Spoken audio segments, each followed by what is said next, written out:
How to get $150,000 in debt in 3 years guaranteed. After starting my lawn mowing business at 17 and realizing it wasn't going to make me rich in the long term, I started jumping into other entrepreneurial ideas. Maybe you can relate to this. When I was evaluating business ideas, I thought every opportunity one found was going to be the next big thing. Over the next 3 years, I tried everything. From vending machines to fixing computers to delivery services to network marketing. If it had a remote chance of making money, I'd jump in, which was very dumb. I failed at 13 different businesses before I had my first success, but nothing hurt more than the last business. I was already $120,000 in debt from losing my first 12 businesses. I had maxed out my credit cards, borrowed money from all my aunts and uncles, and even borrowed some money from my mom. I was relentless. I still believed that I could make it all work. At the time, I was still with the network marketing company. I had already burned bridges with most of my friends and family because all I could ever talk about was the company and how great it was. Have you ever had a friend ask you to go out for coffee to offer you a shady business opportunity? That was me. My friends and family started avoiding me because all I could talk about was getting them involved in my network marketing opportunity. Without friends or family to target, I had to find other ways to recruit people onto my team. So I had another genius idea and started placing my business card in office buildings, hoping someone would reach out and have coffee with me. To my surprise, one person called me. We met up for coffee, and I went through my presentation with him. I told him how great my company was and how easy it would be to make money. You need to find 3 people to join your team. Then they get another 3 people to join their team. So before you know it, you'll get to retire. Dan, I'm gonna stop you right there. Huh? I was getting to the best part. No, your presentation was great. But I've got something better for you. You seem like a sharp guy, and I was looking for someone just like you to help me out in my business. He went on to explain how he built websites and sold them to people for massive profits. If I could help him fund the startup phase of his business, we'd split the profits as partners. Remember when I said if an opportunity sounded like it had even a remote chance of making money, I'd jump into it? Well, I'm a man of my word. I went into that business with him as partners. I invested $1,000 at first, then $2,000, and then $5,000. Every time we'd meet in his office, he'd tell me that we're close to breaking through, that we need a bit more time and money to finish the developments. Like the naive young kid I was, I believed him. I kept putting money into it, $10,000, $15,000, $20,000, then $25,000. I was deep into this business. I was determined to make it work. Now at this point, you might be asking, Dan, where are you getting all this money? Great question. It was from the last remaining person who believed in me, my mom. I had already maxed out my credit cards and borrowed money from every relative that would lend me money. So when my new business partners showed up, I could only turn to my mom. I remember the day my business partner asked me for one final investment of $5,000. He told me this was the last one, and that was all we needed to strike it rich. Of course, I believed him. One of the most shameful moments of my life, I drove my mom to the bank so that we could withdraw the last $5,000 that I needed. My mom was already near her account limit. While we were in the line, she was grabbing my arm and crying, "Don't do this, Dan. Don't do this." Like a crazed gambler, I told her, "Mom, just believe in me. I know I can make this work." She was still crying and clutching my arm when we withdrew the final $5,000. Later that day, I brought the $5,000 to the man and asked him if that was all he needed. He said yes and that everything would be finished soon. Then I went home with the hope that this was my big break. 1 day went by, no message from him. 2 days went by, no message. 3 days, no sign from him. I called his cell phone, no response. I called his office, it said the number did not exist. What the hell was going on here? I rushed to his office, and everything was gone. I called every number I could think of that was associated with him, the secretary, the offices next to his. I even asked the janitor. No one knew anything about this man. They were as clueless as I was. He disappeared without a trace. I was scammed. At that moment, I was so full of anger, hatred, and shame. I was furious at myself. How could I have let this happen? Why am I so stupid? How could I have lost all my mom's money? Why do I keep making dumb mistakes like this? As I was walking home, trying to think of what I would tell my mom, I came across a bridge. I looked over. It was high enough to kill someone if they jumped off. Maybe I should end it here. Maybe my mom is better off if I didn't keep losing all her money. I continued to stand there. Maybe she would be better off if I didn't exist. Luckily, I'm still alive today. There was a small part of me that knew I couldn't leave my mom alone in this world. I knew that I had to man up and take care of my mom. This sucks. Do it again. After picking myself up, I started attending more seminars and workshops to sharpen my skills. At one of the seminars, I met my first mentor, Alan Jacques. Now if you don't know Alan, he's the founder of Real Estate Investor Network, REIN, the largest real estate network at that time. He was the first person to bring Robert Kiyosaki, author of Rich Dad Poor Dad, to Canada, before Robert was famous. For about a year, I worked for Alan for next to nothing. Every day for the first few months, I licked hundreds of envelopes for mailings. Then I moved on to helping Alan edit some of his sales letters. After a while, Alan let me write my first sales letter, a letter we sent out to people to let them know about our products and services. I spent days and nights crafting a sales letter, making sure every sentence and word was correct. When I gave it to Alan, he told me, "This sucks. Do it again." I brought it back to him, and again, he told me, "This sucks. Do it again." I did it again and made sure it was the best thing I ever wrote. I gave it to him, and he looked at it for a second longer this time. "It's still no good." Once more. We went back at it about 6 or 7 times before Alan finally said it was good enough to send out. The funny thing is, years later Alan told me, "You know, Dan, the first letter you wrote was pretty good. But I needed to challenge you. You thought you'd given it your best, but that was not your best. The second time, you thought it was your best. There was a gap between what you thought was your best compared to your actual best. Being able to see this difference and make the necessary changes is how you get better at this skill." The one-man Mad Men agency. After I learned to be a copywriter from Alan, I branched out and started my one-person advertising agency. At first, I was selling my services for $500 to $1,000, but because I had only so many hours of work I could do in a day, the number of clients I could take on was limited. I knew I had to charge more if I wanted to support me and my mom. I had only done copywriting for a few months, so I didn't think I could charge more than $1,000. That's when Alan challenged me again. "Dan, you should bump up your price. $1,000 is too low." "I guess so. What are you thinking? Bump it up 10%. To $1,100. That's pretty reasonable." "No. Double it." "What do you mean? I can't double it. I've only been doing it for a few months. I'm a 21-year-old kid with a thick accent. I can't double my price." "Dan. Double it?" I sighed. "Okay." Alan told me to practice asking for the price in front of the mirror. I listened and went in front of the mirror. "How much do you charge?" I asked myself in the mirror. $2,000. I stuttered. "How much do you charge?" $2,000. "How much do you charge?" $2,000. I kept practicing until I could say the price with a straight face and without stuttering. Guess what? When the next prospect asked me how much I charged, I told him $2,000 and there was no pushback. A few months later, I had a couple of $2,000 clients and was feeling pretty good. Until Alan came to me and said, "Dan, it's time. Double it." "What? Double it again? I'm going to lose all my clients." "Double it? No way they're going to pay that much for me.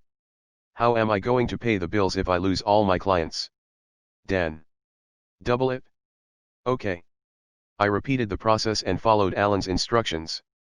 To my surprise, it worked again. There was no pushback. I repeated the process a few months later, raising the amount to $8,000. Then $10,000. Within the span of a year, I went from charging $1,000 to $10,000 for doing the same amount of work. That's when I learned you don't always have to work harder to earn more money. Sometimes it's just about communicating your value better than your competitors. From that lesson, I was able to achieve security. I was ready to provide for my mom, get a new car, and pay off all of my debt. More success than I could imagine. After I achieved security through copywriting, I found great success by starting multiple online businesses. I had a copywriting background, so I was one of the first to enter the online market. I had a massive advantage over everyone else. With my copywriting expertise paired with the internet, money started coming in faster than I could ever imagine as a kid. One day, when I was 27 years old, I looked at my bank account and realized I had $1 million. This money was the success I was chasing this entire time. I had made it. From being an immigrant boy making minimum wage at a supermarket, I somehow had become a young millionaire. After so many years of working hard, it was finally time to relax, so I went to the beach. For the next month, I didn't do any work. I went to English Bay, the beach in downtown Vancouver, and sipped cold drinks while looking at the ocean, what most people would imagine as a dream retirement. It was enjoyable at first, but then I did it again the next day. And then the next day. And then the next day. And believe it or not, sitting on a blanket of sand doing nothing for an entire week is pretty boring, and you get sunburn too. So the following month, I watched 6 or 7 movies every day. When you watch that many movies, guess what? You don't like movies so much anymore. I was in a position most people dream of getting to in life. They had to wait until 65 to do what I was doing at 27, but I was bored and miserable. Everything that would supposedly make me happy didn't make me happy. I had everything I ever wanted and more, and yet I still felt unfulfilled. I don't know why I'm crying. One day I woke up with tears coming down my cheek. My wife, Jenny, saw this and was concerned. She asked, "Why are you crying? What's wrong?" "I don't know. Tears are just coming down my cheek." "Are you feeling okay? Are you in pain? Do you need to go to the hospital?" "No, I don't know why. I just have this feeling of depression coming over me. I don't know where it's coming from. I felt empty inside. I had worked hard to get to where I was. I lived a good life. I had all of the money I could wish for in my life. All my needs were taken care of and then some. I had the freedom to do what I wanted to do. But I was still miserable for no apparent reason. I questioned everything. What am I chasing exactly? Why did I work so hard? What was I working for? And as cliché as it sounds, I wondered, is there more to life than just this? From that point on, I went on a spiritual journey. I dove deep into personal development and spiritual work. I thought it was all about money and results, and that the spiritual woo-woo stuff was fluff. But after my experience, I realized there was some truth to these teachings. As silly as it sounds for a young multimillionaire, I wanted to find myself. I spent all my life chasing achievements, believing they would lead me to happiness. However, I discovered that what I craved was not an achievement but fulfillment. I mistakenly thought money would give me meaning. I was trying to win the race of accomplishment by running on the track of success. I asked myself a simple question that might be useful for you as well: when am I the happiest? The answer became clear. When I was in college, I had a couple of martial arts students I taught free of charge. I loved it. When I was teaching, I got into a flow, and time disappeared. I loved watching people light up and transform right in front of my eyes. Teaching gave me a thrill. I loved teaching. Many people these days say, "I love this so much I'll do it for free." I can't entirely agree with that. I believe you should love what you do so much that you say to yourself, "I love this so much, it's the only thing I'll do for money." To this day, I'm the happiest when I am teaching. However, at the time, I had only taught martial arts and had never thought of making a living as a martial arts teacher.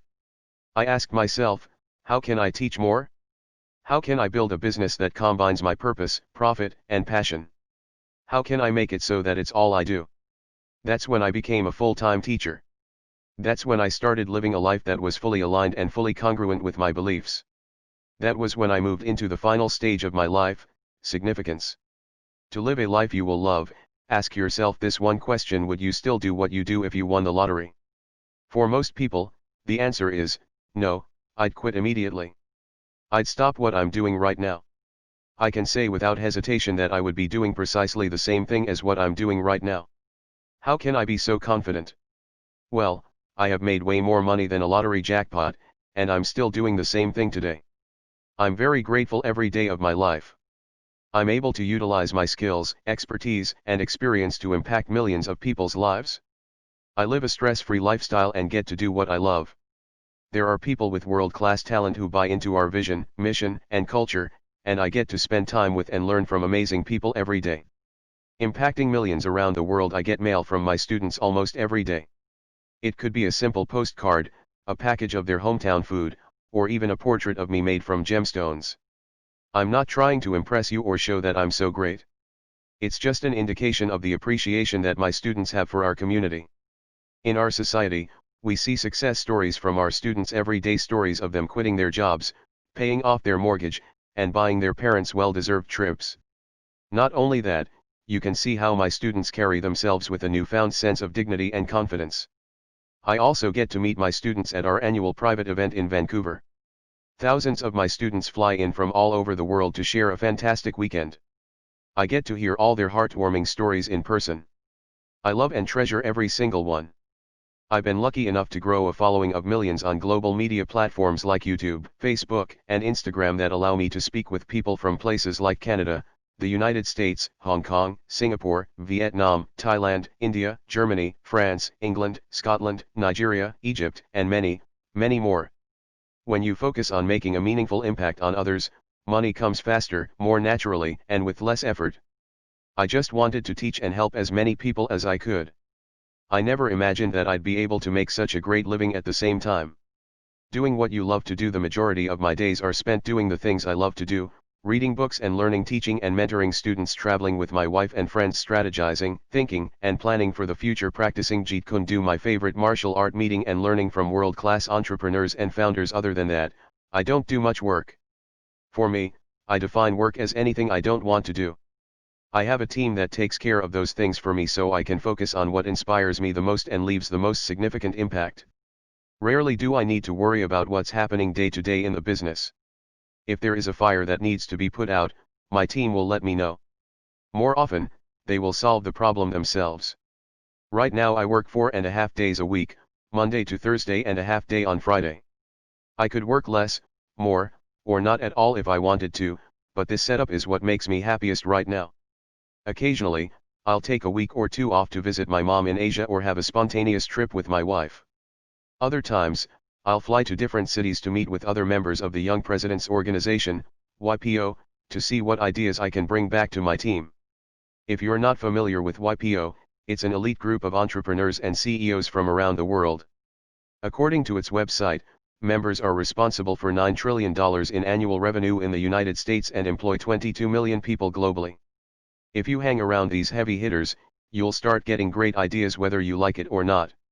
So, if you were to ask me, what do you do on a day-to-day basis, my answer would be, whatever I want. The 4 stages of life. At this stage of my life, I've gone through a lot. I've had my share of successes and failures. I've made money and lost money, met many great people and a lot of bad people, and I've had plenty of ups and downs.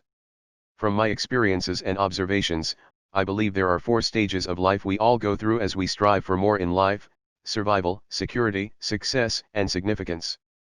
They happen in order, and there's no guarantee that everyone will make it to significance. As you'll see, each stage requires more of you than the previous step. Let's talk about the first stage. Stage 1, survival. The main concern is taking care of you and paying the bills. You might be in debt, broke, or living paycheck to paycheck. Whatever it is, your main focus is surviving. You feel like you are drowning and are gasping for air. I was stuck here for the longest time. However, if you push through and begin taking more responsibility for your life, you'll make it to security. Stage 2, security. When you achieve security, you have some breathing room. You have a place to live, a car to drive, and food to eat. You're no longer worried about the payments that are due next week. This stage is where most people stay. They can pay the bills, but they get complacent. They have a decent life, a modest house, a decent car, and a respectable job. They don't play to win. They play to lose because they're afraid of taking any risk and losing what they already have. It took me years to reach this security, but I'm glad I didn't stop at this stage. I continued to strive for success because I thought that's what would bring me happiness. Stage 3, success. Now you have everything you need and everything you want for yourself. You're driving nice cars, living in your dream home, and doing whatever you want, whenever you want. Many people look up to you because you're a leader of your industry, you're living the life. However, when you stay here for too long, you realize there's a void, something is missing. You won't be able to pinpoint what is lacking in life. Most people think that to fill the emptiness, they need to achieve more. I spent 10 years of my life chasing success, and when I reached this stage, I felt that same void. I tried to fill the void with more achievements, but I didn't find true fulfillment until I moved into the last stage, significance. Stage 4, significance. You have everything you need and want, but now you realize true fulfillment comes from helping and developing others. You recognize that success is getting what you want, while significance is giving what you have. When you are living in this stage, you wake up with gratitude, abundance, and a sense of joy inside you. You strive for more, yet you're content with what you have. You have ambitious goals, yet you are not attached. You are strong, yet you are not rigid. You have nothing to prove, yet you are achieving more than ever before. You plan for the future, yet you're fully present. You are in full flow with life, not against it. Since I decided to help and impact more people, many people have told me I've changed, I'm more easygoing and relaxed, yet they see me achieving more than I ever have. They ask me, Dan, how do you do it? It's because I stopped focusing on success and moved towards significance. What's next? You've heard my story, and now it's time to unlock your own. Now that you understand the financial stages, the next chapter will show you how to move to the financial stage you want. Unlock your wealth. The world is full of inequality, racial inequality, gender inequality, education inequality, political inequality, and, of course, economic inequality. You can see that the rich are getting richer, and the poor are getting poorer. The middle class is disappearing. Now, is this fair? I don't know. All I know is that it's what's happening right now. On top of the economic inequality, students are coming out of college unprepared and at a disadvantage. The September 2018 issue of U.S. News & World Report reported that the average fees at private national universities increased 168%, out-of-state tuition rose 200% at public national universities, and in-state fees, that are supposed to be the most affordable, at public national universities grew by 243% in just the last 20 years. College tuition is rising, and income levels are not keeping pace. While many baby boomers can remember working through college and graduating with little to no debt, this is not possible for most college students today. With all the instability and uncertainty surrounding the future, people are looking for answers more than ever. While it is true that information is more accessible than ever, it's also true that misinformation is more accessible than ever. So in this chapter, I'm going to dispel some of the most dangerous wealth myths that I believe hold people back financially. At the end of the chapter, you'll also see my wealth triangle concept that will give insight into how you can advance in your financial life. Let's get started. The 4 most dangerous wealth myths. Wealth myth number 1, hustle and work harder. Hustle. Work your face off. Work until you drop. Work until you're exhausted and then work some more. If working hard is the secret to success, then why aren't garbage collectors millionaires? There are millions of hard-working construction workers, janitors, waiters, and cooks who do not earn enough money to live comfortably. If the secret to success is working hard, then a lot more people would be wealthier and happier. At my first job, I bagged groceries at a supermarket and made $10 an hour. I stood for hours on end. My back would hurt, my feet would hurt, and I dreaded going to work every day. Fast forward some years later, and now I charge $10,000 an hour for my consultation fees. My hourly rate went from $10 to $10,000. What changed? Well, I'm pretty much the same guy. I didn't have a degree then, and I still don't have a degree now. I still speak with a thick accent. I'm still the same Dan Lok, the only difference is the value I can deliver to the marketplace. Money is nothing more than the byproduct of value creation. If you ask most people how to make more money, they will tell you to work harder, get a second job, get another shift, put in overtime. I call this the shotgun approach. You spray and pray. You try everything, spread your energy across different tasks, and hope that one of them will give you the results you want. The results, like the approach, are diluted. But instead of working more hours, what if you increase the value of your hours? What if you learn to solve bigger problems for other people? What if you improved your skills and delivered more value? Bagging groceries is a very easy problem to solve. Almost anyone can do it. However, being a company consultant and helping in the development of successful marketing campaigns, that's a much more difficult problem to solve. When you look at it this way, you can see how money is tied more to the value you deliver, not the amount of work you put in. Focus on improving your skills and increasing the value you can give. Your income will follow these changes. Wealth myth number 2, start a business. Have you ever seen pictures on Instagram, Facebook, and YouTube showing the lifestyle of a successful entrepreneur? You know what I mean. The photos are showing off the cars they drive, their vacation spots, the homes they live in, and the life that they lead. It's easy to look at that and think to ourselves, I want that life too, so I'm going to start a business just like them. Then I'm going to drive a fancy car, live in a fancy house, have a model girlfriend, and travel to all the best places in the world. Well, sorry to break it to you. Most people aren't ready to start a business. Why? Because most people start businesses for the wrong reasons. When someone tells me they want to start a business, I ask them why. Usually, I hear one of 3 things: 1. I want more money. 2. I want more freedom. 3. I want more time. The problem is that most entrepreneurs are not entrepreneurs. They are employees suffering from an entrepreneurial seizure. What does this mean? Most people who want to start a business are employees who either hate their jobs and want to escape, or they think they can do a better job running a business than their boss. They think, I'm going to fire my boss, do my own thing, and be my own boss, but they go into a business with an employee mindset. A warning: owning a business will not give you more free time. It's like caring for a baby. Babies and businesses need to be nurtured and fed, they require constant attention and care. New business owners have less, not more, free time.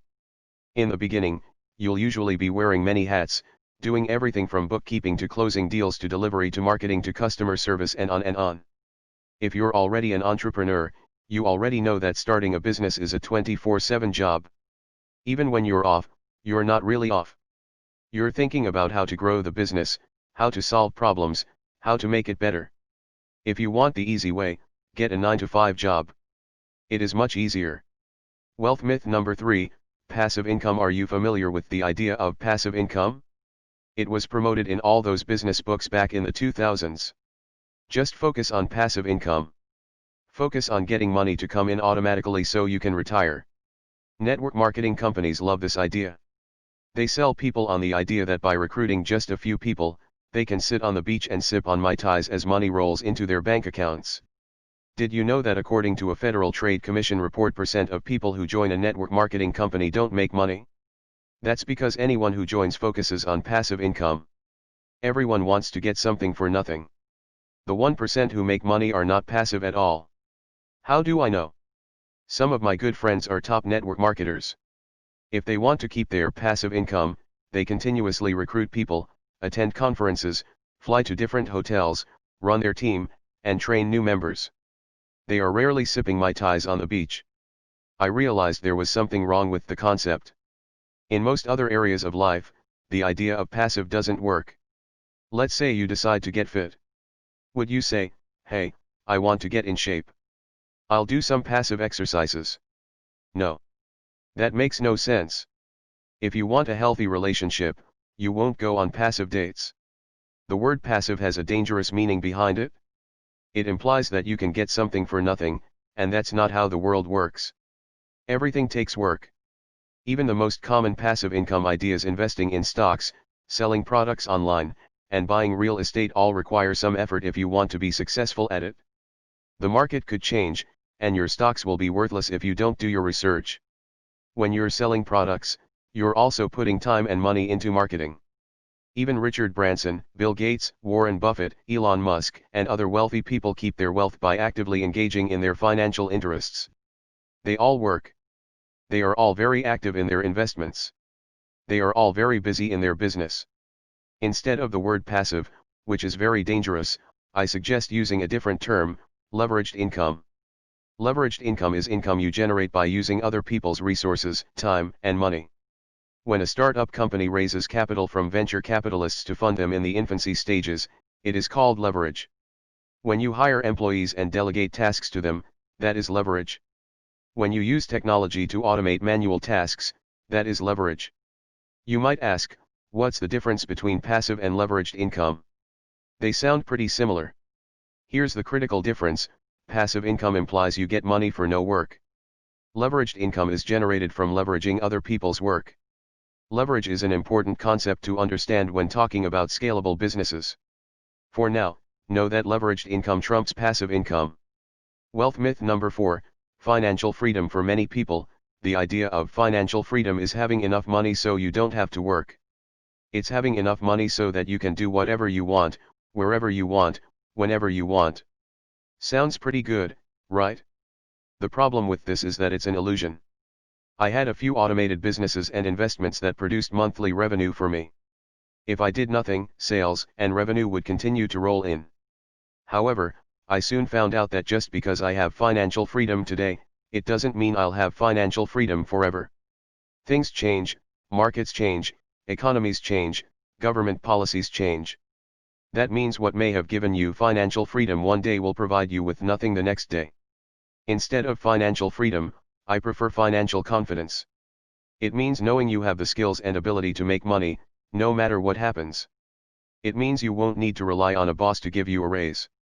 It means you don't have to fear changes in the economy. It means you never have to feel at the mercy of external forces when it comes to your financial life. When you have financial confidence, it gives you real security, peace of mind, and comfort. That's what you should aim for in your career. So how do you get that financial confidence? The concept that changed my life, the wealth triangle. This concept is simple but very profound. It is not theory or philosophy. It comes from my personal experience and observations. Daily, it's battle-tested by clients, students, and fans from all around the world. The wealth triangle has 3 sides: power, profit, and possibility. 1. Power comes with high-income skills. High-income skills allow you to earn $10,000 a month or more, providing a service other people know they need but do not know how to do themselves. It's a skill no one can take from you and is transferable across industries. In this case, you are trading your time for dollars. A high-income skill gives you income and comfort. It provides stability for your wealth triangle. With a high-income skill, you are taking back the power to control your life. You control your own time and your income. There's no more glass ceiling capping your income. The marketplace, not a boss, determines the value of your skill. This is true financial confidence. If you're itching to learn more about high-income skills, you can jump to the chapter Unlock Your High-Income Skills, where we dive deep into examples of high-income skills and how you can develop your skill. 2. Profit comes through scalable businesses. A scalable business is a business you can repeat and grow with speed and without a large amount of infrastructure or capital. For example, would a restaurant be a scalable business? No. Every time you want to open a new location, you need to invest time and capital resources and build new infrastructure. You would need to sign a new lease, invest more capital resources, renovate the place, hire new employees, train new employees, market the new location, and a million other things before it could run on its own. A scalable business is a business you'll be able to grow to serve more customers without the overhead. For example, you don't need to create new offices to serve more customers with Uber or a SaaS. You will need to bring on more employees as you grow, but the number of employees you have won't cap your growth as much as it would if you were running a restaurant. High-income skills provide you with a stable income, while your scalable business provides you with profits and cash flow. 3. Possibility comes with high-return investments. A high-return investment is an investment that will provide you with a minimum 10% return, year in and year out. The purpose of the high-return investment is not to generate income. The purpose of the high-return investment is to grow your net worth and expand your possibilities. Your high-income skill gives you a stable income and helps you win back your power. With your scalable business, you are generating profits. With your high-return investments, it builds your net worth and expands your possibilities. Why the wealth triangle breeds clarity? On the surface, the wealth triangle looks simple, and it is. When you look deeper, it answers many common questions that people have. Dan, I'm just getting started. What business should I start? None. Don't start a business when you don't have any business acumen. Instead, focus on the high-income skill first. Learn to generate $10,000 a month first. You see people all the time on Shark Tank investing in what they think is a scalable business and sinking their life savings into it. I came up with this amazing idea. So I put everything I had into it. I've mortgaged my house, borrowed from my family and friends, and now I've got 2,000 board games in my garage. Invest in me. And of course, if Kevin O'Leary were there, he'd reply, "You're dead to me." When you look at the previous graph, you'll see a black line fluctuating and a red line steadily rising. The black line represents the cash flow of a standard business. The red line represents the earning potential of a high-income skill. As anyone who runs a business will tell you, the company has its ups and downs. Some years will be great, some years will be not so great. The cash flow fluctuates, which means you can't count on your business to be the foundation of your income. However, with a high-income skill, your earning potential does not change. It should grow every year. The reason it stays steady and grows is that your skill does not leave you, and because your high-income skill is transferable across industries, it is not as vulnerable to economic changes as a business. Another question I often get is, "Dan, what should I invest in?" Well, nothing if you have not developed your high-income skills. Why do you need to invest in anything? You need capital. If you want to invest in stocks, bonds, or cryptocurrency, you need money. If you don't have money, how can you keep reinvesting, even if you do find a good investment? In the meantime, you also need to eat and pay the bills. Where will you get the money? The interests or dividends you get from the stock won't be enough, especially if you are starting out. What about real estate? You probably know or have at least heard of people making money with real estate, right? Well, it's a different story if you are starting. If you buy the property and count on tenants to give you a monthly income, what happens if they move out? What happens if the toilet breaks? What happens when unexpected expenses come up? It'll most likely be much more headache than it's worth. So before you jump into high-return investments, focus on developing high-income skills first. Clarity is power. Hopefully by now you've gained a glimpse into why the wealth triangle is so powerful. It doesn't give one-size-fits-all advice, it acknowledges where you are in your current financial journey. What I am doing might not be the best action you can take, and what I'm investing in might not be the right fit for you. It all depends on where you are in the wealth triangle. When you understand the wealth triangle, you gain clarity. Clarity is power, and power is simply the ability to act. We'll dive deeper into each component of the wealth triangle in the upcoming chapters.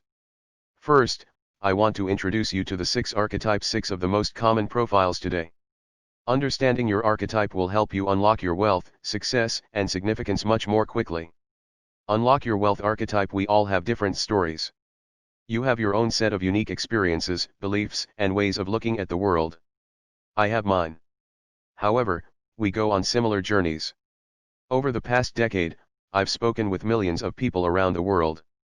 They shared with me their stories, their journeys, and their transformations. Though each of them is unique and has different perspectives, I saw emerging patterns of common problems that stopped each person from achieving the next level. These patterns are what I call wealth archetypes. Once you know which wealth archetype you are, you'll know which of the following chapters in the book will be most useful to you. The caged lion, the chained magician, the hustling treasure hunter, the innocent prisoner, the successful castaway, the unfulfilled king/queen. Let's jump in the caged lion. Picture this. You are a lion, fierce, wild, and born to hunt. You are the king of the jungle. Then one day you are blindsided by a group of hunters who tranquilize and capture you. Suddenly, you're inside a cage. You're angry, you're furious, and you want out. You roar the first few days and claw at the cage. You say to yourself, "I'm going to get out of here, and the minute I do, I'm going to show you how dangerous I am." As you roar and claw at the cage, you slowly get more and more tired. That's when the lion tamer comes in and throws you a piece of meat. You try to resist it because you're the king of the jungle, you don't need to be fed scrap pieces of meat. However, as time goes by, you get hungrier and hungrier. You need food to survive. You walk up to the meat and say to yourself, "I'll eat this one piece of meat, and that's it. Then I'll get out of here." But before you know it, the next day comes, and the lion tamer throws you the second piece of meat. Then the third day comes. You slowly become accustomed to living off of what's given to you. Instead of hunting, you become more and more reliant on the lion tamer. You live off of the scrap pieces of meat every day, meat that's enough to keep you alive, but never enough to make you full. You're not starving, but you're never truly satisfied either. When you rebel or start roaring, the lion tamer whips you and takes away your food. In order to stay alive, you have to start obeying the lion tamer, even though you know you could easily take his life. A dangerous thing starts happening as time goes by. You get stuck in a routine. You wake up at the same time, you get food from the lion tamer at the same time, and you go to sleep at the same time. You are no longer hunting, no longer experiencing the thrill of life, and no longer the king of the jungle. Your prowess and hidden potential are kept trapped inside a cage. There's a voice screaming inside of you, frustrated, angry, and impatient. You are a lion, why should you have to listen to this lion tamer? You can go out and hunt on your own. All you have to do is step outside of the cage. However, it's not that simple. There's also another voice inside your head. I've been stuck in the cage for so long, do I still have what it takes to hunt? You've been trapped in a cage for so long and gotten so used to the routine that you don't want to venture back out into the wilderness. Thoughts like, what if I can't hunt anymore? What if I can't defend myself against other animals? What if I can't survive on my own, run through your head? The caged lion is the frustrated 9-to-5 employee. They are the people who know they can hunt and provide for themselves, but they sacrifice that life in order for a predictable routine, even though the routine makes them miserable. They listen to the lion tamers, their managers and bosses, who provide them with measly paychecks that are just enough to help them get by, but never sufficient to feast. In spite of how hard they work, hours they put in, or projects finished, they are stuck. Just like the caged lion, no matter how many tricks they can perform for the audience, they are thrown back into the cage at the end of the day. They are stuck in the life of sameness with no freedom. If the caged employee ever goes against the rules of the company or upsets their boss, they face punishment. However, just like the caged lion, these people can hunt, and they can take down the lion tamer anytime they wanted to, but are held back by fear of the unknown, fear of being inadequate, and fear of failure. The caged lion has doubts about whether it can survive in the wild. The caged employee has doubts about whether they can survive without a steady paycheck. Most of the people, they have fancy ideas in the evening. But when they wake up in the day, they go back to do the same job. We have to do something different. Jack Ma. The caged lion wants to roar and be king of the jungle. The caged employee wants to do bigger things than to repeat the same repetitive tasks for 40+ hours each week. But what if I told you that the key to unlocking the cage is dangling from the lion tamer's waist, that it's right in front of you? What if I told you that the lion tamer looks down on you so much that they sometimes leave the cage unlocked, knowing that you don't have the guts to step out of the cage? Moreover, what if I told you that the hardest prison to escape is your mind? What if I told you that the only thing the caged lion has to do is build up the courage to step out of the cage and start hunting again? Caution is the major mistake the caged lion has made. The caged lion doesn't trust its hunting skills and instead trades it for the comfort of a predictable routine. The chained magician. You are a powerful magician. You have powers most people can only dream about. Not only that, you are full of creativity, energy, and imagination. Your boundless energy allows you to think fast, learn fast, and act quickly. To you, the world has endless possibilities, and you say to yourself, I can accomplish anything I set my mind to. If someone else has done it before me, then I can do it too. If no one has done it, then I'll be the first to do it. You know, if you were permitted to use your powers, you could change the world, yet the village elders seem to suppress your powers. While you have these fantastic powers, the elders around you have prohibited you from using them. Why? So that other people in the village, who cannot use magic, won't feel threatened. Your magical powers are new and different, they would go against conventional wisdom. Even though your magic can bring about great change for your village, the elders value staying with tradition more than trying something new. To keep the elders happy, you don't use your magic. You respect the village elders and everything they've done for you, but you feel chained, unable to use the full powers you know you have within you. The chained magician represents all the millennials and the new generation of talent who feel suffocated and pressured by their parents and society. As a young and ambitious man or woman, you have all this energy and creativity inside of you. You know you can change the world and create massive impact, but to keep your parents happy you are choosing to go the traditional route. Have you heard any of these phrases before? Play it safe. No one in our family has done this before. You can't make a living doing that. Get a degree, get a good job, get married, and buy a nice house. What do you mean you're not getting a degree? You've got to have a safety net. Why can't you be more like them, your cousins, your friends, your siblings? What if this doesn't work? Then what are you going to do? Why don't you get a job first and build up a safety net, and then you can do something riskier? If you don't get a degree, you're going to disgrace our family. You're going to be a loser. Companies won't hire you, and you're going to be out on the streets. Is that what you want? What am I going to tell our family and friends? That you're a dropout. Why are you so greedy? Why are you so ambitious? Don't stand out. Don't outshine other people, people will think you're arrogant. Why can't you be happy with what you have? You have good benefits at your job, what if you can't find something better? We sacrificed so much for you so that you can get an education. We moved all the way here for you, and now you're throwing it all away. You used to be such a well-behaved and good kid, what happened to you? Don't you love me anymore? Why are you doing this to me? I did so much for you, why can't you just do this for me? The worst part is that you're not following the traditional path for you, you're doing it for them. You know the traditional path won't get you to a place where you can give your family the life they want, so you feel chained, suffocated, and misunderstood. You say to yourself, why can't they understand? I'm not doing this for me, I'm doing it for them. Why can't they support me? Why are they so negative? Why do they have to crush my dreams? It's one thing if they don't understand, but it's another thing when they are actively sabotaging your goals and dreams. They make you feel guilty, they coax you into giving up, they want you to stop chasing your dreams, and all you can think to yourself is, why? Superman had the same conflict. He was born with all the power in the world, but his adoptive parents wanted to protect him. They told him to dumb down his abilities, to hide them, to not let other people see his true capabilities. It's almost as if by trying to protect you, they are hurting you by holding you back. However, if you decide to release your power, you'll realize how much you can do, how much you're capable of, and how much impact you can have. Just like Superman, you'll need to make the same decision. Do you keep listening to your parents, or do you listen to your heart? Remember, if you choose to go against your parents' suggestions, it doesn't mean you don't love them, it just means you love them in your way. They may not understand it now, but they will eventually. You might also feel alone and misunderstood right now, but as you go out and meet more people, you'll see there are more magicians just like you out there in the world. Once you shed the words of your elders and unleash your shackles, you'll start to realize you have more power than you could ever imagine, because that's the chained magician's biggest mistake.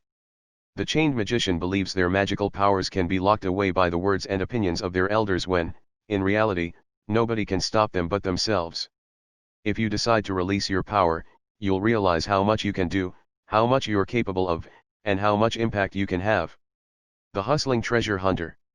The hustling treasure hunter loves to go on adventures and find the next biggest chest of gold. They love the thrill of the chase, the allure of a new opportunity. They love going after the shiny objects in the sand. However, they like receiving new treasure maps more than they enjoy the actual search for the treasure chest. When they get a new treasure map, they'll excitedly announce to the world, "You wait. Once I find the hidden treasure full of jewels and gold, I'll be set for life. You'll be sorry that you missed out."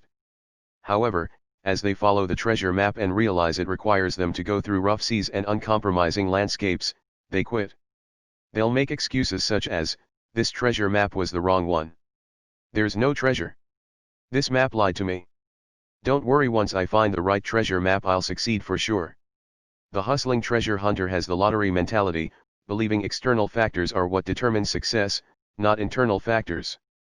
They borrow money and lose money on every failed venture. They put on a facade to pretend that things are going well, but deep down, they are terrified. They think to themselves, "Am I going to die at sea? Am I going to be killed by other pirates? Will the treasure I find even be enough to feed my family?" These thoughts are too painful for them to think about, so they ignore them and continue to be distracted by the chase. However, the life of the treasure hunter isn't glamorous either. They work very, very hard every day, but they have nothing to show for it. They have been traveling at sea for years without discovering treasure. Occasionally, they may find a tiny little bit of gold, but it's nothing significant. It may keep them afloat for a small amount of time, but it never gets them anywhere. It's never enough to get them out of the treasure hunter lifestyle. Meanwhile, their family is at home, wondering why they are never home, why they are always away. The treasure hunter tells them, "Don't worry, this trip is the last one. I will find the treasure for sure, and then I'll have time to spend with you. Once we have the treasure, we'll have so much gold that we won't have to work at all for the rest of our lives. However, this is never the case. The treasure hunter is always on the hunt. They never find a big chest of gold that will allow them to escape the treasure hunter life. The treasure hunter is lonely. Even when they team up to find treasure with other treasure hunters, they never feel like a team. Because all the treasure hunters are hungry to find gold, they will jump ship and switch teams as soon as there is a promise of gold with another crew. Sooner or later, the hustling treasure hunter finds out there is no loyalty in the world of treasure hunting. One minute, you think you are on a team united toward one mission. The next minute your team is jumping ship to join another crew of treasure hunters. Who is the hustling treasure hunter? Yep, they're the business opportunists. These are the people who jump into the latest money-making schemes like Bitcoin, cryptocurrency, network marketing, drop shipping, day trading, etc.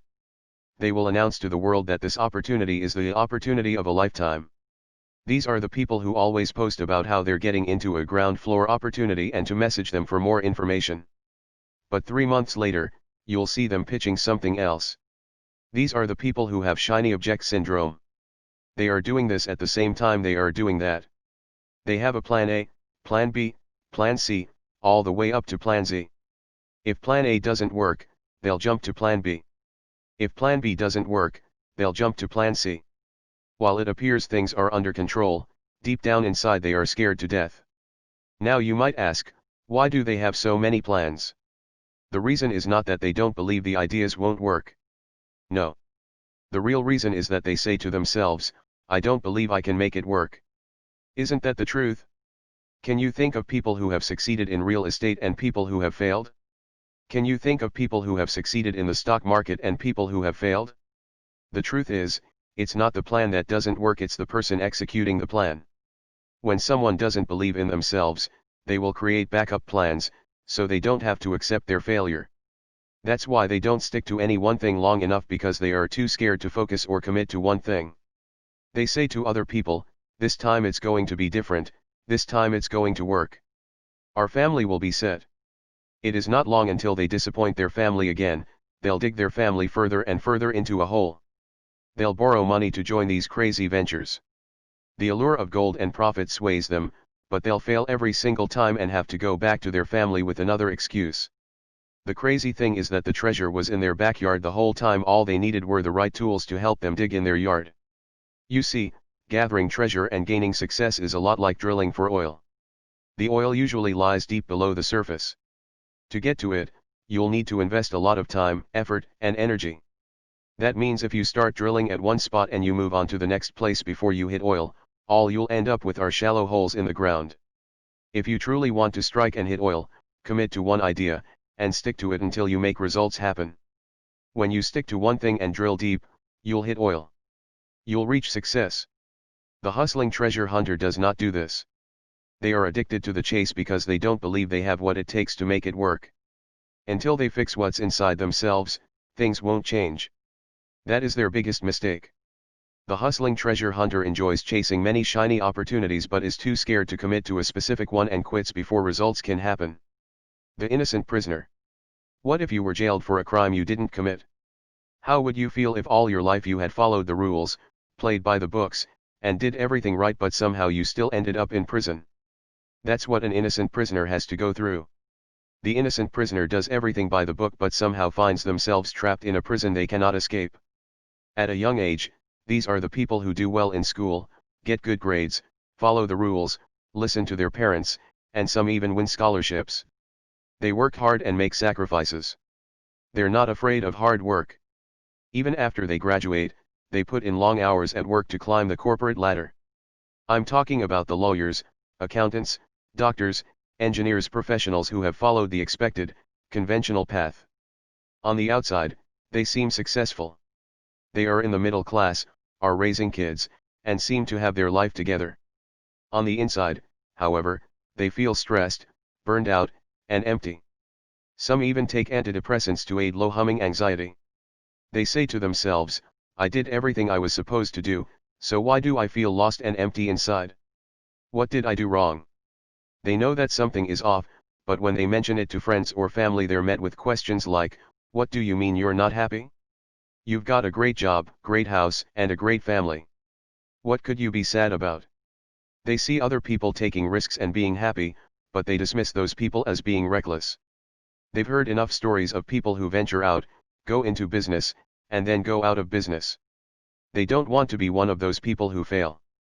They make decent money, have a nice house, and live a quiet life. Everything is okay. But it's not a great life. This life has no adventure, no excitement, and no expression. They feel like there's a specific image of themselves that they need to uphold.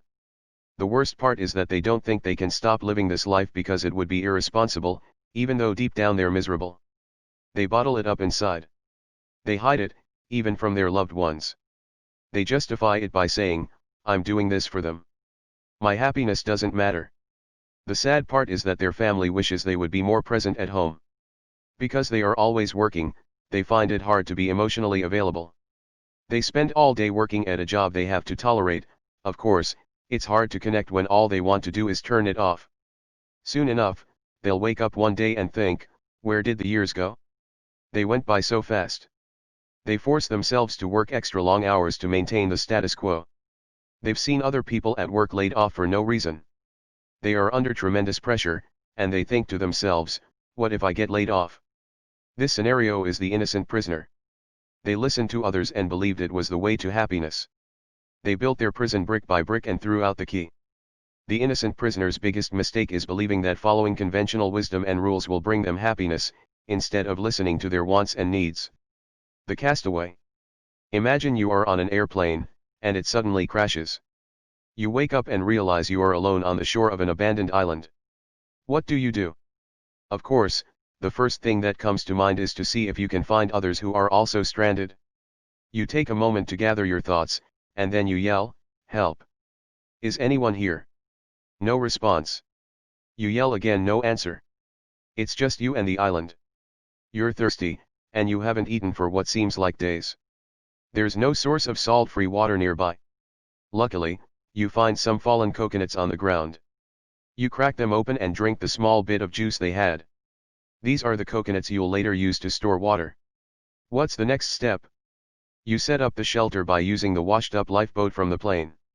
Then you venture around the island to see if there are any signs of life. You find none. All you can see is the ocean surrounding the island. There are no other signs of land nearby. Staring into the wide open, you realize that you are truly alone and must fend for yourself. You learn to catch fish and crab, but you can't eat it raw. You need fire. How in the world are you going to make fire? You take what you learned from Boy Scouts and start rubbing two sticks together. You rub the sticks for hours on end, but no results. You're getting frustrated. Suddenly, you push too hard on the stick, and it snaps in half. The sharp end slices part of your palm.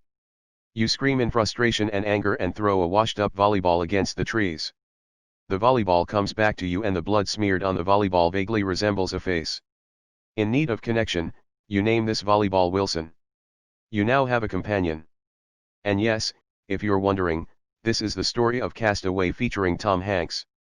With your new companion, you try starting a fire one more time. This time some smoke appears. The smoke then turns into a spark, and that spark finally turns into a fire. You've created fire. Victory. You can now cook your fish and crab. You can finally eat. You wake up the next day and start hunting again since you can't preserve your food. You find a nearby water source and fill up your coconuts. This routine is how you live your life for the next year. The castaway is the struggling solo entrepreneur. You are starting your own business, but you feel alone. You have an entrepreneurial spirit, but there's no one around you who can appreciate it and share the journey with you. Every day feels like a struggle. You are hunting for food and water to survive the day. It feels as if you are always on a feast and famine cycle as you are either fulfilling on a client or trying to get new clients. When delivering work for a client, you feel safe knowing that when the invoice gets paid, you can afford to eat. When you are finding a job, it feels as if you'll starve. Every accomplishment is difficult. Minimal achievements feel like a great victory. When you are just starting out, getting that first client feels like an impossible feat. Just like starting a simple fire on the island, Your first client feels like a huge victory worth celebrating. Even when you celebrate, there's no one really to celebrate with. It is hard for others to understand why you do what you do, so they stay away.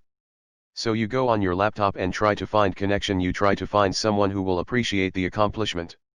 However, just like Wilson, a laptop won't fill the void of a real-life human connection. In a sense, you have freedom because you can do whatever you want to do, but you also lose the security of a predictable income. It's an income roller coaster, and you only eat what you kill. Just like the food on the island, the clients aren't sustainable. You can only gain income when you are delivering on the work. On the island, the castaway has to take care of their shelter, clothing, food, water, and protection. The solo entrepreneur needs to wear many hats, from marketing to sales to operations to customer support to accounting. Like a castaway, if you don't have a team or system yet in place to help lighten the workload, you do everything.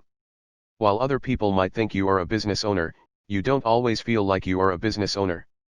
You are not in control. While you are making a decent living, it's hard to imagine how this type of lifestyle could scale.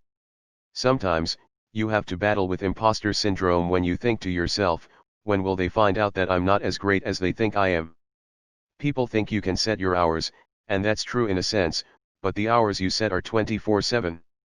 You think about your business all the time, and even when you are off, you are still thinking about how to grow and sustain your business.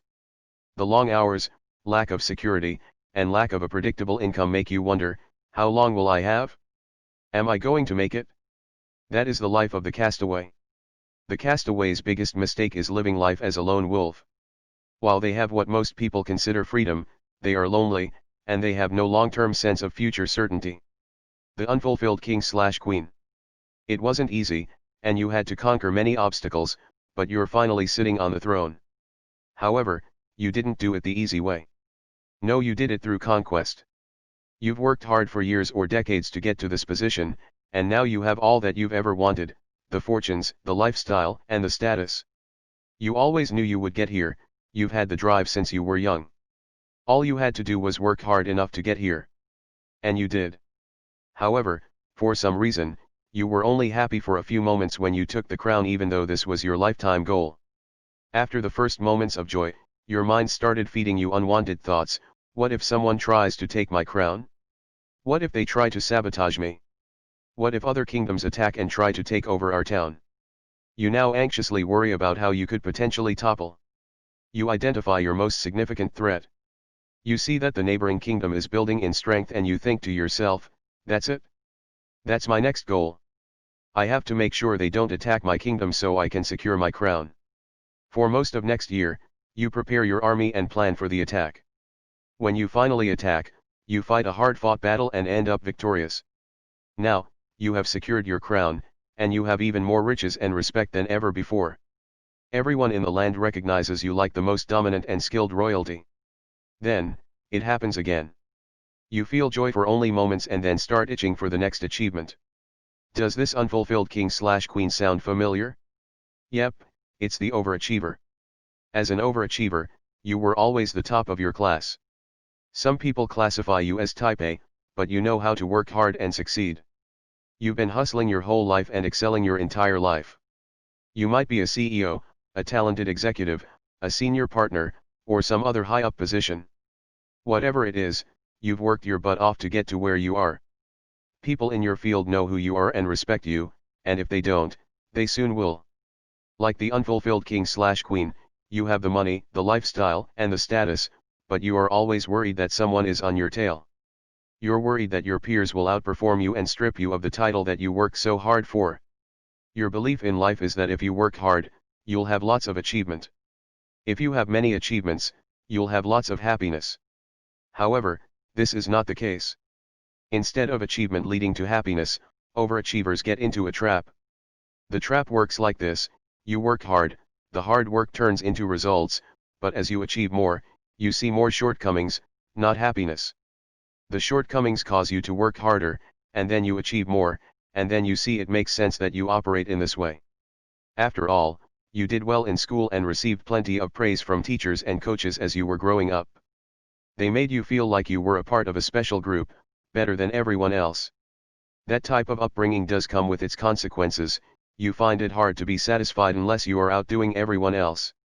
As a wise man once said, you can't win the race of fulfillment running on the track of achievement. That's the biggest mistake made by the unfulfilled king/queen.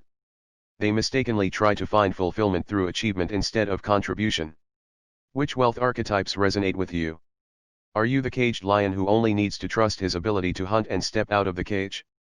Are you the chained magician who is brimming with creativity, imagination, and magic? Are you the hustling treasure hunter who could do much better by focusing on one opportunity instead of spreading themselves thin? Are you the innocent prisoner who has built their prison without realizing it? Are you the castaway who is surviving alone on an island? Alternatively, are you the unfulfilled king/queen who is continually looking out for the next kingdom to seize? Remember that the wealth archetypes are not set in stone.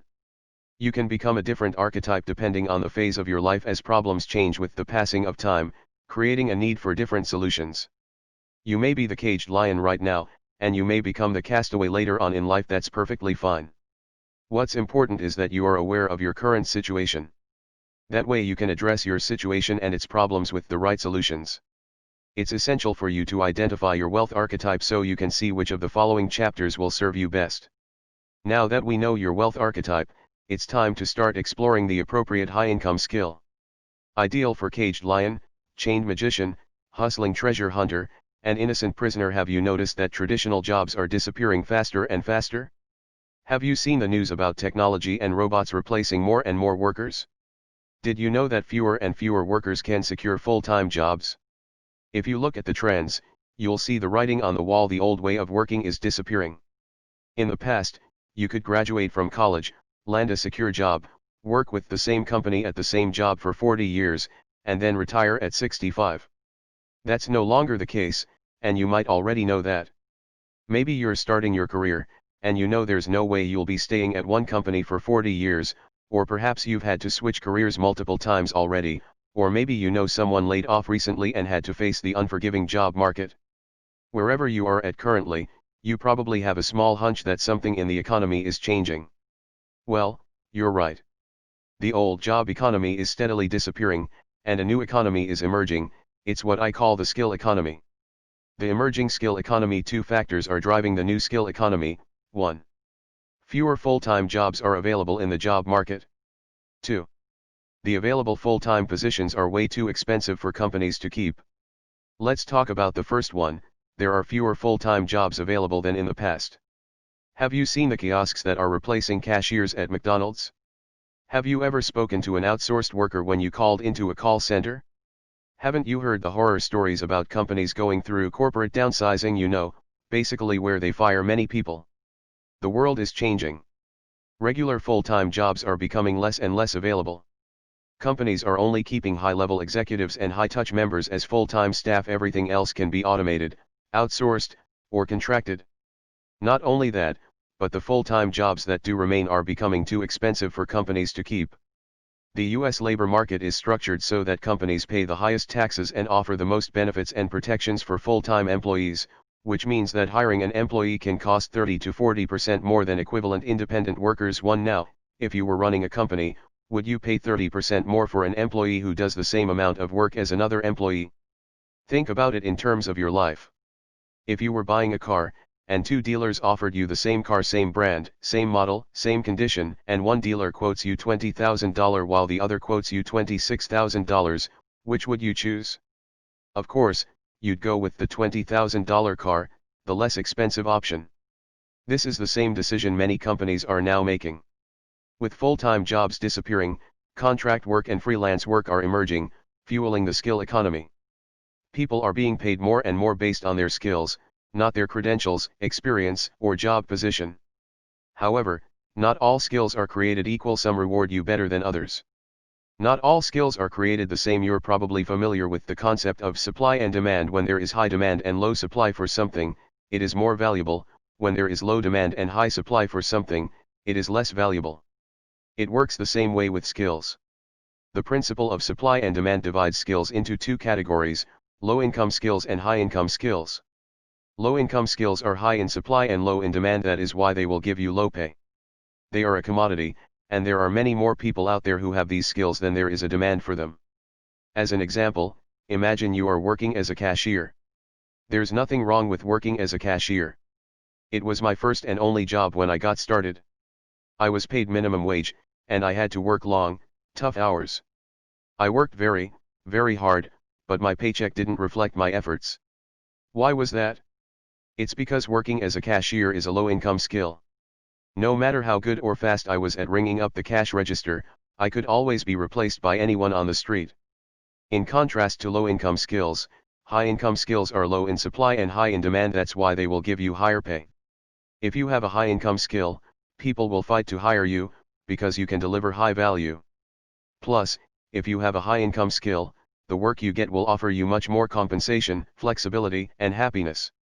In addition, you'll get the ability to control your finances, the time you work, and the location of your work. These are all crucial factors in deciding your happiness at work. However, you might be wondering, Dan, this all sounds good, but what exactly is a high-income skill? I'm glad you asked. If you look back earlier in the book, here's the definition for a high-income skill. High-income skill: a skill that allows you to earn $10,000 per month or more, providing a service other people know they need, but do not know how to do themselves. It's a skill no one can take from you and is transferable across industries. Let's take a look at each part of the definition to understand why it is defined this way. Why is $10,000 the magic number? There are two reasons why $10,000 per month is the magic number for a high-income skill. First, by earning $10,000 per month, or $120,000 per year, you'll be in the top 6% of income earners in America. You'll be able to sustain a comfortable lifestyle. You'll be able to pay your bills, eat out at excellent restaurants, splurge a bit, and still have money left over to invest into you, a savings account, or your business. It gives you a peace of mind. It frees you from the stress of wondering if you'll have enough money for this month's expenses. Having that peace of mind and having more take-home money allows you to keep growing and expanding. The second reason is a significant insight that no one else is talking about right now. It's an insight I've gained only from my personal experience. From my past 2 decades of teaching people from all over the world, I noticed something strange about people's psychology and income level. There's a glass ceiling most people have with earning $10,000 in a single month. If they don't make $10,000 a month, they are one type of person. If they do earn $10,000 a month, they become another type of person. I've seen people fluctuate between earning $2,000 to $9,000 a month as their income would go up and down like an income roller coaster. However, once they hit $10,000 in a single month, something shifts inside of them. They take on a new identity, a new comfort level, a new standard for what they will and will not accept in their life. They will do anything to stay at the $10,000 a month mark. If they go below $10,000 in a month, they'll start to feel extremely uncomfortable and scramble to get back to where they were. This is something you won't see from someone who has never earned $10,000 in a month. How to become irreplaceable? Remember that we said high-income skills are low in supply and high in demand. This means low-level skills like grocery shopping, mopping floors, and driving are not high-income skills. That's why people who work on apps like TaskRabbit or Uber won't likely make over $10,000 a month. There is nothing wrong with being an Uber driver.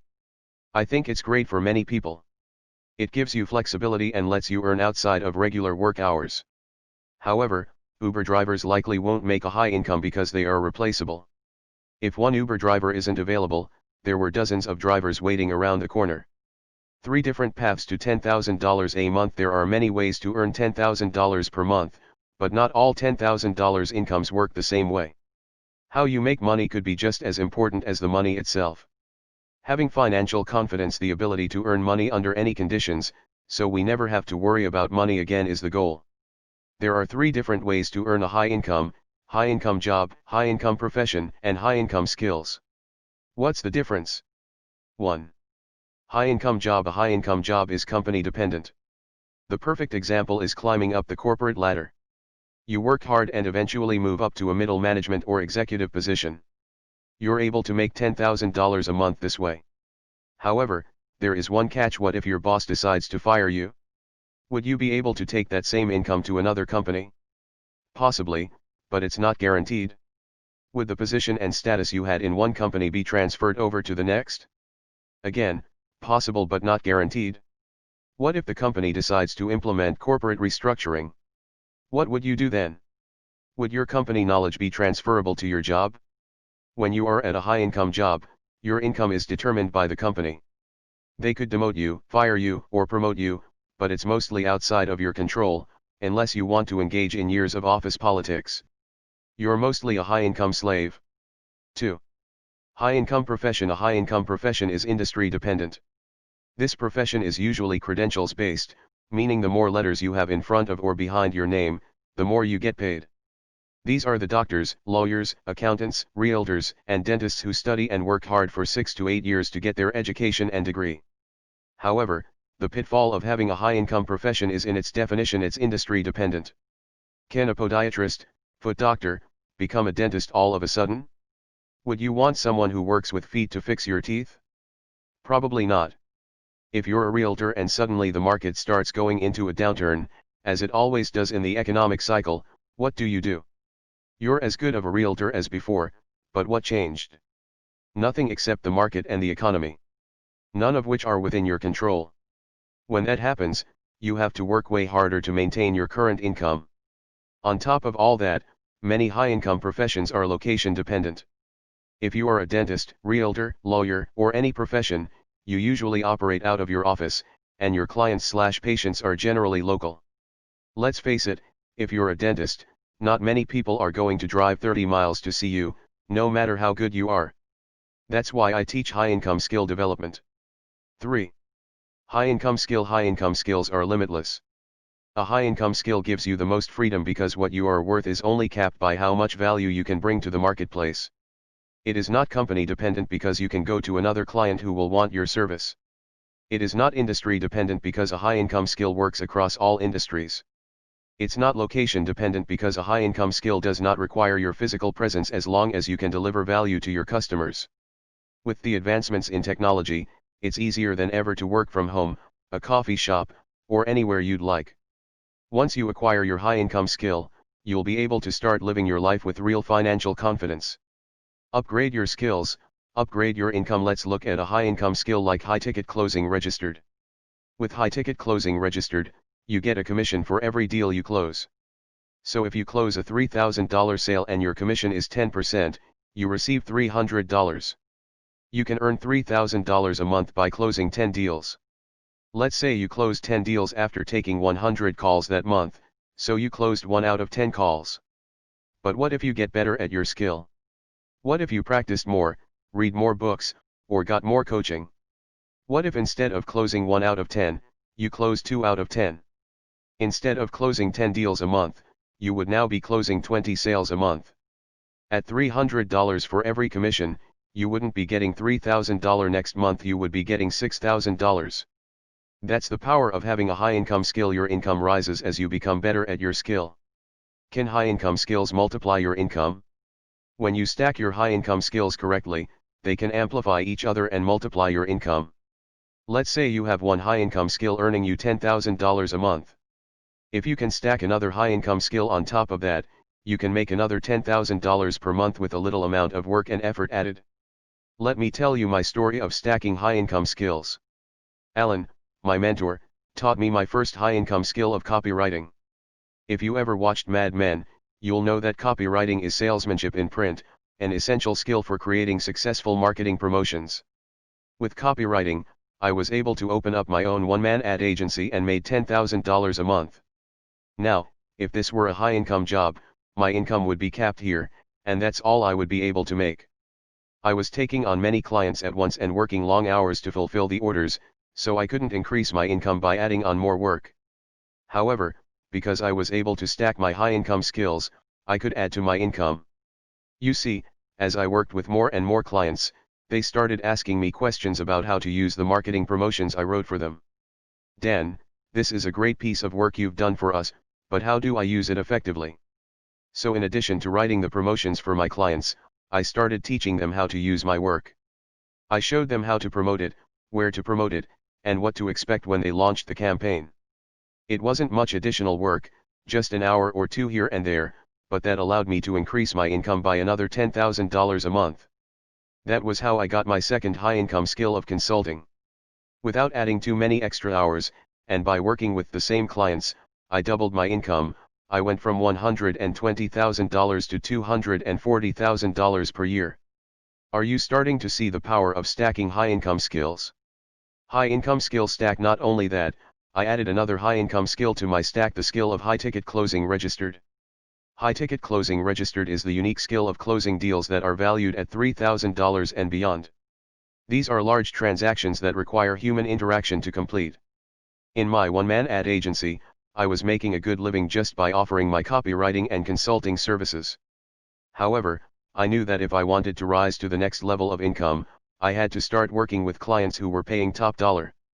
With the skill of high-ticket closing registered, I landed larger clients who were willing to invest a premium price for premium results.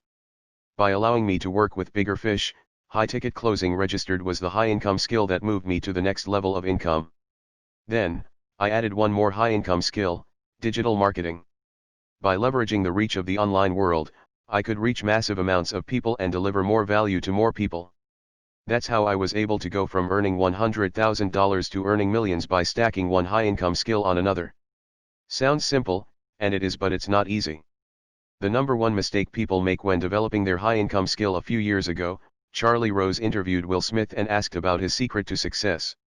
Here's what he replied: "You don't set out to build a wall. You don't say, 'I'm going to build the biggest, baddest, greatest wall that's ever been built.' You don't start there. You say, 'I'm going to lay this brick as perfectly as a brick can be laid.'" Will Smith perfectly described how to stack your high-income skills, succeed with one high-income skill first, then move on to the next. This way, you'll build a high-income skill stack. Most people develop high-income skills in the wrong direction. They will try one skill for a while, and then jump to the next, and then jump to the next before even developing slight competency with their current skill. Instead of building a wall like Will Smith described, they are making a brick pile. High-income skill pile. You may go through times that are tough when developing your high-income skill. Maybe you'll reach a plateau, or perhaps you'll struggle with finding people who will pay for your skill. The mistake I see people make too often is abandoning the high-income skill they have been working on when results don't come quickly. My advice for people who want to change course: be patient. Wait until you can earn $10,000 a month with your first high-income skill before moving to the next. $120,000 plus high-income skills, no degree required. Your next question might be, "Okay, I get it. High-income skills are the way to go. So which one should I pick?" The right high-income skill for you will be different depending on what you like and don't like, but to give you some ideas, here are a few of my favorite high-income skills. Copywriting. It is salesmanship in print, crafting ads, sales letters, and sales pages in the most compelling way possible. Copywriting is arranging words to make a product sell better. If you've seen a billboard, a newspaper ad, a Facebook ad, or any Super Bowl commercial, that's copywriting. Heck, if you've written a text to get someone on a date, that's copywriting. It is one of the best high-income skills to develop. It's the one that I started with first. Creative writer. Creative writing encompasses everything from ghost writing, freelance writing, blogging, and much more. It is incredibly lucrative for creative minds and free thinkers. Consulting. A consultant is a creative problem solver who can look at a business from an objective view. They look at a problem and present a solution. In essence, consultants trade their expertise for money. A good consultant provides unbiased advice and expertise. If you have something you are good at doing, something your friends always come to you for help with, or an area in which you know you excel, then you may have a start to a consultancy business. Digital marketing. Digital marketing includes mapping out funnels, managing Facebook pages and ads, growing Instagram accounts, building customer relationships, and more. Digital marketing is a massive opportunity for young and ambitious people who are already familiar with social media. If you love social media, why not choose it as a high-income skill? With the boom of social media, companies can't keep up with the trends. If you can learn this skill and take on $4,500/month clients, that's your high-income skill right there. Blogging/content creation. Blogging is similar to creative writing, but if you have an independent blog, you can learn how to manage online marketing, run ads, drive traffic, and much more. It is an excellent high-income skill if you can create valuable content that helps other people. If you can combine excellent writing skills with marketing skills, you could be well on your way to making blogging your next high-income skill. Negotiation. Negotiation skills are essential for just about everything. Though you may not be paid for $10,000 a month for this alone, it amplifies everything else you do. Whether it's negotiating with clients, potential partners, or vendors, the negotiation could make or break the deal. This is one of the most critical high-income skills that makes all of your other high-income skills more effective. Public speaking. More people fear public speaking than death. That means at a funeral, more people would rather be in the casket than delivering the eulogy. That's why a very select few people have truly mastered this one. It's not just being able to speak confidently in front of a crowd, it's about communicating a story and a vision to the audience. Language translation. With the rise of globalization, countries from around the world are starting to do business with one another.